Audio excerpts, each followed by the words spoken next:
नमस्कार बच्चों, इस वीडियो लेक्चर में हम लोग डिस्कस करेंगे human I and the colourful world. आप लोग को पता होगा क्लास 10th का जो बोर्ड का एग्जामिनेशन होने वाला है जो मार्च में होगा, उसमें जो फिजिक्स का चैप्टर है human and the colourful world, उसमें जो ह्यूमन आई टॉपिक था उसको पूरा डिलीट कर दिया गया है। सिर्फ और सिर्फ जो टॉपिक इस बार आपके क्लास 10th के बोर्ड में आएगा वो है कलरफुल वर्ल्ड। तो चलिए आज हम लोग कलरफुल वर्ल्ड के बारे में जानेंगे। हम लोग ये जानेंगे इनमें कौन कौन से टॉपिक्स हम लोग को पढ़ने होते हैं। तो जो टॉपिक्स हम लोग को पढ़ने हैं, सबसे पहले तो मैं आपको ये बता दूंगा कि कौन कौन से टॉपिक्स हम लोग को पढ़ने हैं। तो सबसे पहला जो हम लोग को टॉपिक पढ़ना होता है वो प्रिज्म होता है। The topic is prism.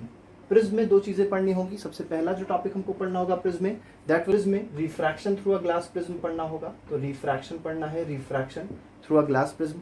और जो second topic we have to study that is what, that is dispersion. Dispersion भी किससे होता है? डिस्पर्जन होता है when a light passes through a glass prism. तो हमको यहाँ पे देखिए दो टॉपिक मिल गए। पहला मिल गया refraction through a glass prism और दूसरा टॉपिक क्या मिल गया? Dispersion of light. Dispersion of light में अगेन हम लोग को एक फिनोमेना पढ़ना होता है, that is called formation of rainbow. तो formation of rainbow is a topic which is related to dispersion of light. तो फॉर्मेशन ऑफ रेनबो पढ़ना होगा। इसके बाद नेक्स्ट टॉपिक देखते हैं। तो जो नेक्स्ट टॉपिक हम लोग को पढ़ना है वो क्या है? उसका नाम है scattering of light. Next topic is scattering. लेकिन स्कैटरिंग से पहले आपको एक और टॉपिक बता देते हैं। उस टॉपिक का नाम है atmospheric refraction. Atmospheric refraction. Atmospheric refraction का मतलब क्या है आपको ये बता देता हूं मैं।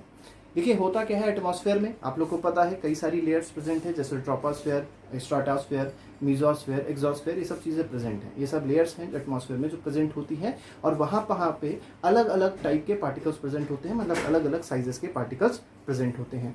अब यही पार्टिकल्स क्या करते हैं, देखिए जैसे जैसे हम लोग हायर हाइट्स पे जाते हैं, जैसे हम लोग हाइट्स पे जाते जाएंगे, ऑल्टीट्यूड जैसे जैसे इंक्रीज होता है, वैसे वैसे जो पार्टिकल का कंटेंट होता है, जो रिफ्रैक्टिव इंडेक्स होती है, वो डिक्रीज होती है।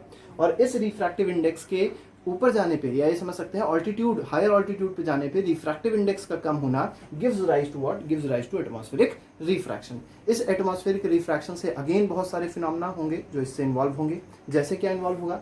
सबसे पहला इन्वॉल्व जो फिनोमेना है that is apparent position of sun, apparent position of star, apparent position of stars.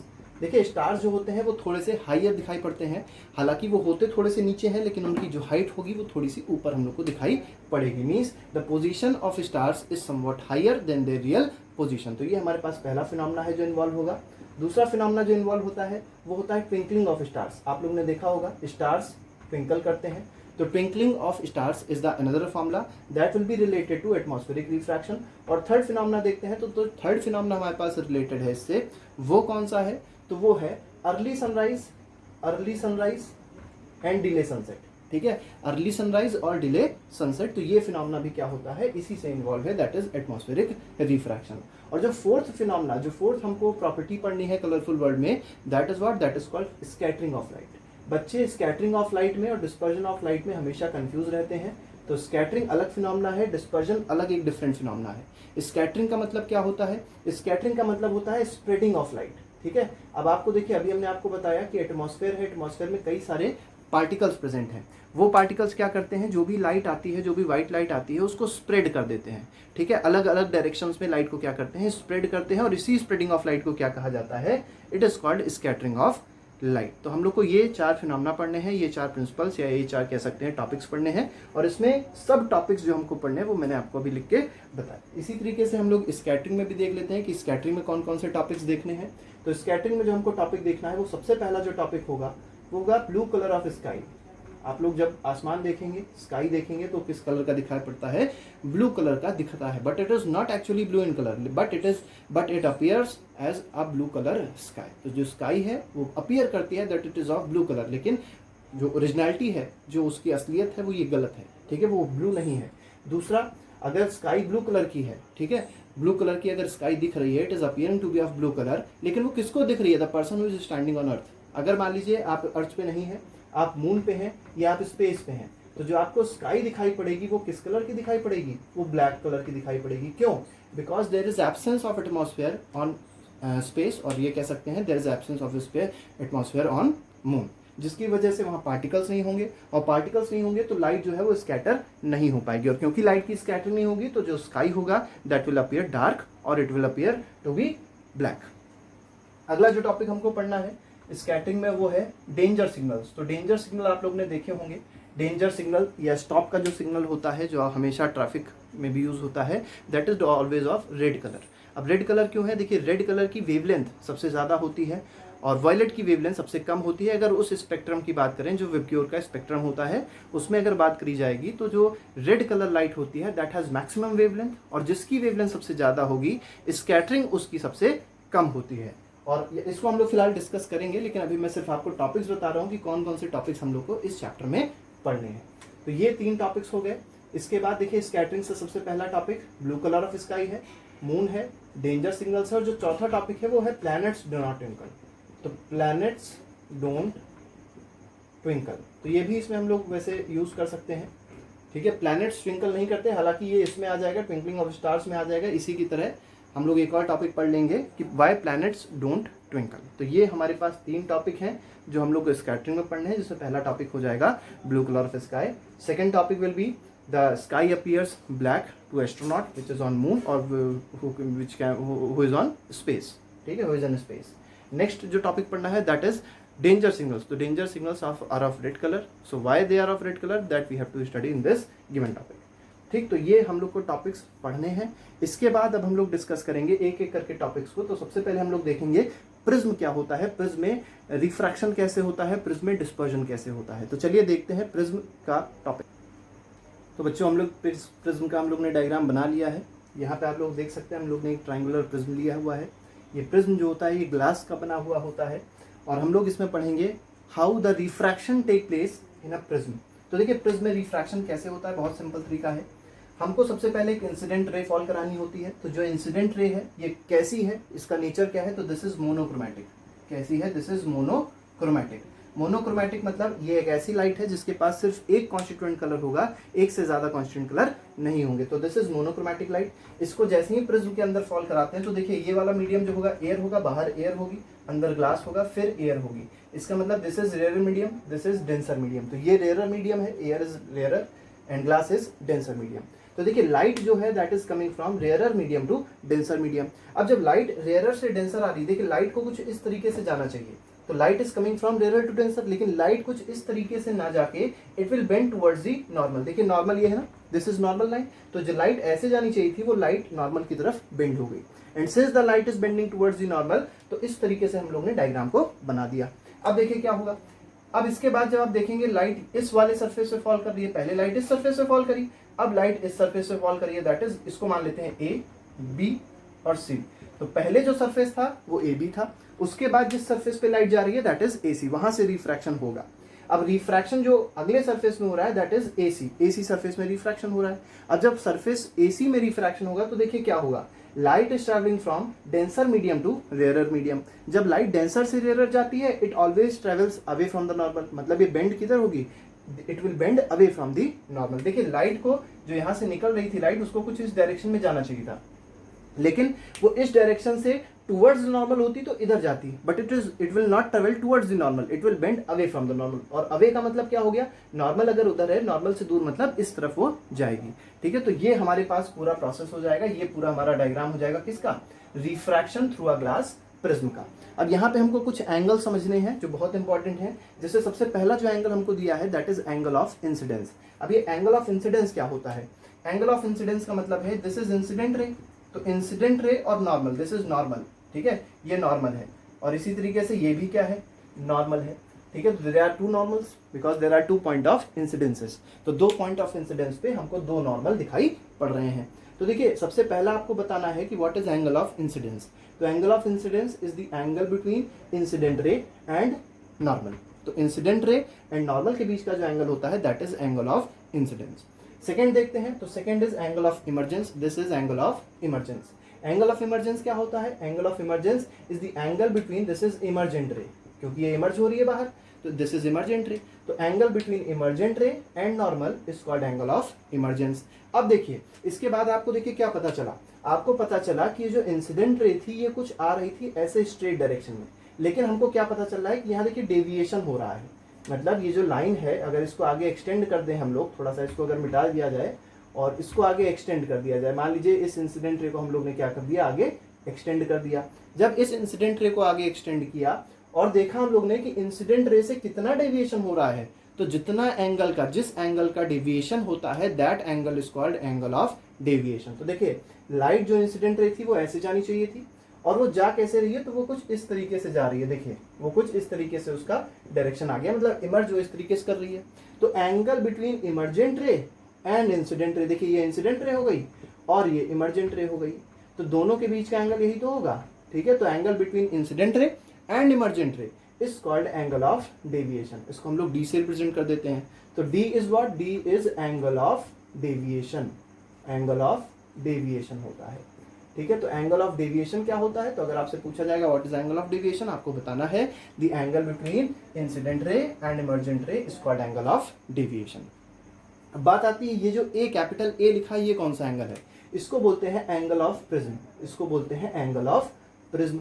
अब इसमें क्या खासियत है, what is new thing about this angle of prism, angle of prism is the angle between two refracting surface of prism.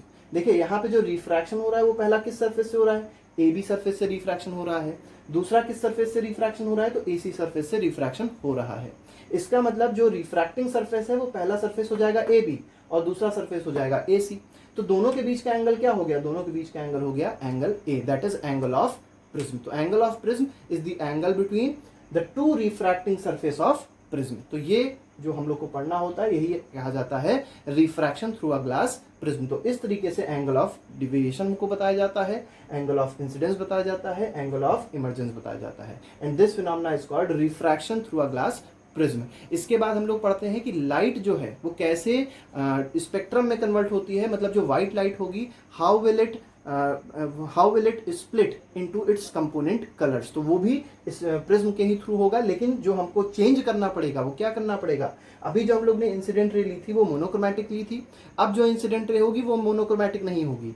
जो incident ray अब हम लोग लेंगे that will be what, that will B polychromatic. Polychromatic मतलब हम लोग example ले सकते हैं, जैसे हमारे पास एग्जांपल है व्हाइट लाइट का, तो white light is an example of polychromatic light. तो उसी का एग्जांपल हम लोग लेंगे और प्रिज्म को फिर से पढ़ेंगे। तो व्हाट इज प्रिज्म, हम लोग ने अभी देखा प्रिज्म को कैसे समझाया गया, प्रिज्म में रिफ्रैक्शन कैसे हुआ, ये सब चीजें हम लोग ने पढ़ी। अब हम लोग पढ़ेंगे प्रिज्म में डिस्पर्जन कैसे होता है, मतलब लाइट कैसे उसमें स्प्रेड होगी या स्प्लिट होगी। स्प्रेड की बात नहीं करेंगे, स्प्लिट कैसे होती है light, how the light splits into its constituent colour, that we will study in case of prism. तो चलिए देखते हैं कैसे होगा।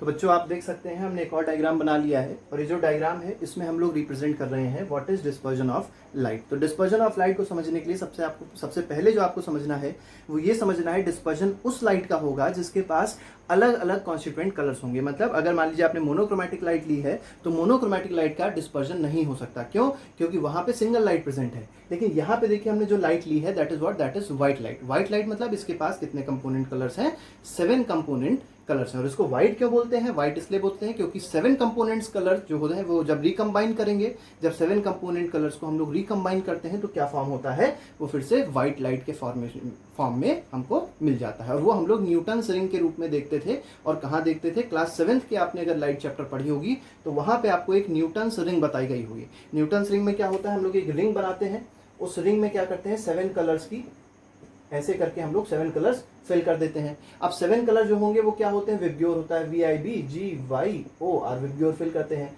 और फिर इसको रोटेट करते हैं। जैसे ही इस व्हील को रोटेट किया जाता है तो जो 7 कलर्स होते हैं वो डिसअपियर हो जाते हैं और जो कलर दिखाई पड़ता है व्हील का वो कैसा होता है, वो होता है व्हाइट कलर। इसी को कहते हैं recombination of light. Recombination of light का मतलब जो व्हाइट लाइट के जो कॉन्स्टिट्यूएंट कलर्स थे उनको रिकम्बाइन किया गया। अभी हम लोग प्रिज्म में भी देखेंगे रिकॉम्बिनेशन कैसे होता है, तो उनको रिकम्बाइन किया जाता है तो क्या फॉर्म होती है, वो व्हाइट लाइट फॉर्म होती है। तो अब हम लोग बात करेंगे what is dispersion of light. तो डिस्पर्जन ऑफ लाइट का मतलब क्या होता है, तो dispersion of light means the splitting of white light. देख सकते हैं आप लोग यहाँ पे स्प्लिटिंग हो रही है, व्हाइट लाइट आई और व्हाइट लाइट 2 पार्ट्स में स्प्लिट हो गई। हालांकि ये 2 पार्ट्स नहीं, हमने सिर्फ 2 पार्ट लिए हैं।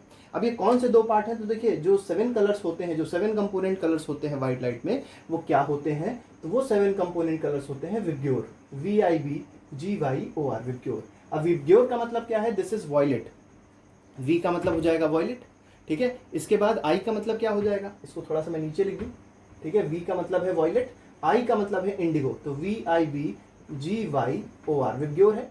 V का मतलब वॉयलेट हो जाएगा, इंडिगो हो जाएगा, ब्लू हो जाएगा, ग्रीन हो जाएगा, येलो हो जाएगा, ऑरेंज हो जाएगा और रेड हो जाएगा। ये 7 कलर्स हैं जो हम लोग को व्हाइट लाइट में दिखाई पड़ेंगे। व्हाइट लाइट के 7 कंपोनेंट कलर्स होते हैं। अब इनकी कुछ प्रॉपर्टीज देख लेते हैं। तो याद रखिएगा, जो रेड लाइट है, जो रेड कलर की लाइट होती है, that is of maximum wavelength. इसकी वेवलेंथ क्या होगी? इसकी वेवलेंथ मैक्सिमम होगी।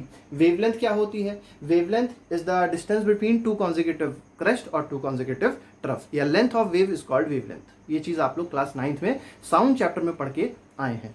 ठीक है, वेवलेंथ यूनिट क्या होती है? तो वेवलेंथ की ऐसा यूनिट होती है मीटर। बात करी जाएगी मिनिमम वेवलेंथ किसकी है? तो मिनिमम वेवलेंथ होती है वॉयलेट की। तो वॉयलेट की जो वेवलेंथ है वो क्या है? मिनिमम है। इसके बाद फ्रीक्वेंसी की बात करी जाए तो फ्रीक्वेंसी के लिए याद रखिएगा कि जिसकी वेवलेंथ ज़्यादा होती है उसकी फ्रीक्वेंसी क्या होती है? कम होती है। तो फ्रीक्वेंसी किसकी सबसे ज़्यादा थी? सबसे कम वेवलेंथ अगर देखेंगे तो सबसे कम वेवलेंथ है वॉयलेट की। तो सबसे ज़्यादा फ्रीक्वेंसी किसकी हो जाएगी? सबसे ज़्यादा फ्रीक्वेंसी हो जाएगी वॉयलेट की। और सबसे कम फ्रीक्वेंसी किसकी हो जाएगी? तो minimum frequency will be with red. तो इसकी हो जाएगी मिनिमम फ्रीक्वेंसी। तो ये 4 बातें आप लोग को याद रखनी है। एक और बात आपको याद रखनी है क्या? कि सबसे ज्यादा स्कैटरिंग, अभी हम लोग आगे पढ़ेंगे स्कैटरिंग, तो सबसे ज्यादा स्कैटरिंग उस लाइट की होती है जिस लाइट की वेवलेंथ सबसे कम होती है। मतलब ब्लू लाइट, जो वॉयलेट लाइट है, वॉयलेट लाइट सबसे ज्यादा स्कैटर करेगी और जो रेड लाइट होगी वो सबसे कम स्कैटर करेगी। तो अभी हम लोग स्कैटरिंग देखेंगे, उसके बाद हम लोग आगे बढ़ेंगे। तो पहले हम लोग यहाँ पढ़ लेते हैं फिलहाल कि what is dispersion of light. तो डिस्पर्जन का मतलब क्या होता है? डिस्पर्जन का मतलब ये होता है splitting of white light into its constituent colours when the white light is made to pass through a glass prism. This phenomena is called dispersion of light. अब देखिए हुआ क्या, लाइट आ रही थी, व्हाइट लाइट आ रही थी। व्हाइट लाइट का जो डायरेक्शन था, इंसिडेंट रे का जो डायरेक्शन था वो ये था, लेकिन it bent away from it will bent towards the normal. क्यों टुवर्ड्स द नॉर्मल बेंड हो रही है? Because it is travelling from rarer medium to denser medium. अब जब रेयरर से डेंसर में आ रही थी तो वो देखिए अपने नॉर्मल से अवे भागी। It will bend towards the normal. Normal की देखिए, नॉर्मल है ना, नॉर्मल की तरफ भाग रही है। तो नॉर्मल की तरफ जा रही है, इसका मतलब क्या हुआ? अब देखिए दो यहाँ पे अलग अलग लाइट्स हैं। ये दो अलग अलग लाइट्स आपको कहाँ से मिल गई?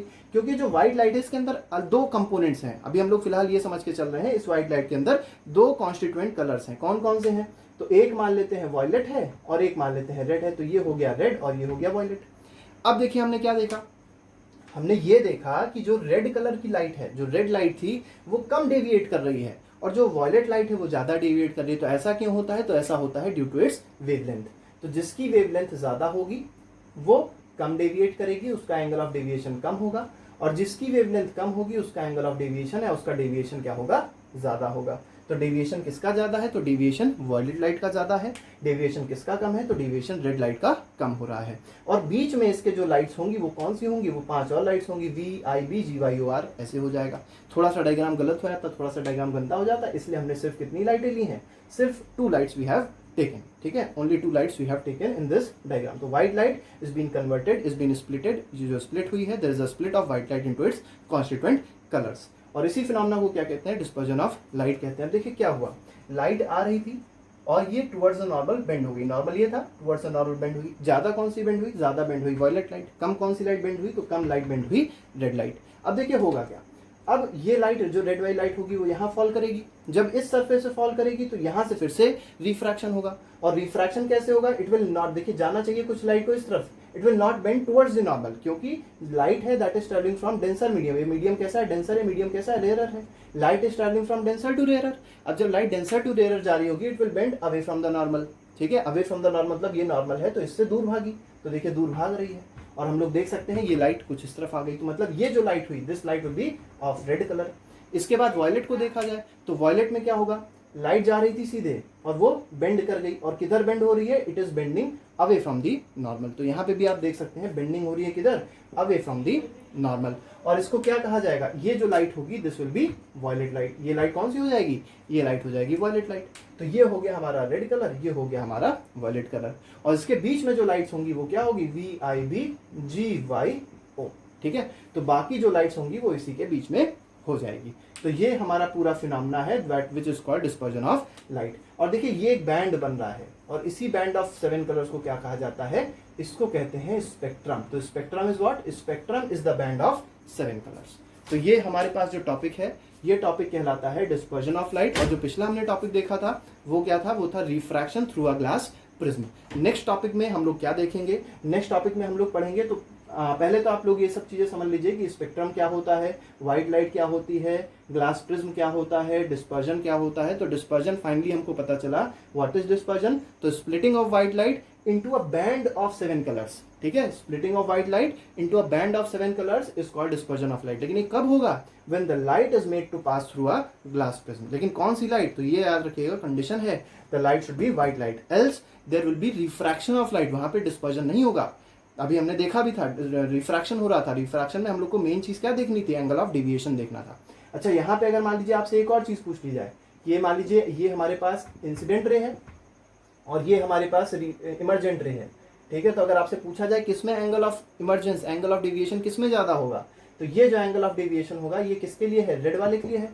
तो ये एंगल ऑफ डेविएशन मान लीजिए D1 है और ये एंगल ऑफ डेविएशन मान लीजिए D2 है। तो क्या देखेंगे कि डेविएशन 2 वाले के लिए ज्यादा और डेविएशन फर्स्ट वाली लाइट के लिए कम है। Means angle of deviation for violet is more than angle of deviation for red colour. Basic सी बात है, ज्यादा जो लाइट डेविएट हो रही है उसमें एंगल ऑफ डेविएशन भी क्या होगा, ज्यादा होगा। और ज्यादा लाइट कौन सी डेविएट होती है, जिसकी वेवलेंथ क्या होती है, कम होती है, और कम वेवलेंथ किसकी है, वॉयलेट की है, ठीक है। तो वॉयलेट लाइट सबसे ज्यादा डेविएट करेगी क्योंकि वॉयलेट की वेवलेंथ क्या है, सबसे कम है। तो अगले टर्न पे हम लोग अगले लेक्चर में देखेंगे कि ग्लास प्रिज्म में जो रिकॉम्बिनेशन ऑफ लाइट होती है वो कैसा फिनोमेना होता है, वो फिनोमेना किस तरीके से हम लोग पढ़ते हैं। तो हम लोग अगले टर्न पे रिकॉम्बिनेशन ऑफ लाइट देखेंगे, डिस्पर्जन ऑफ लाइट हो गया, उसकी कुछ एप्लीकेशंस देखेंगे, जैसे वाई द रेनबो फॉर्मेशन के बारे में पढ़ेंगे, ठीक है, how the rainbow is formed, ये सब चीज़ें पढ़ेंगे। उसके बाद हम लोग एटमॉस्फेरिक रिफ्रैक्शन और उसके बाद हम लोग पढ़ेंगे स्कैटरिंग ऑफ लाइट। तो आज के लिए फिलहाल इतना ही।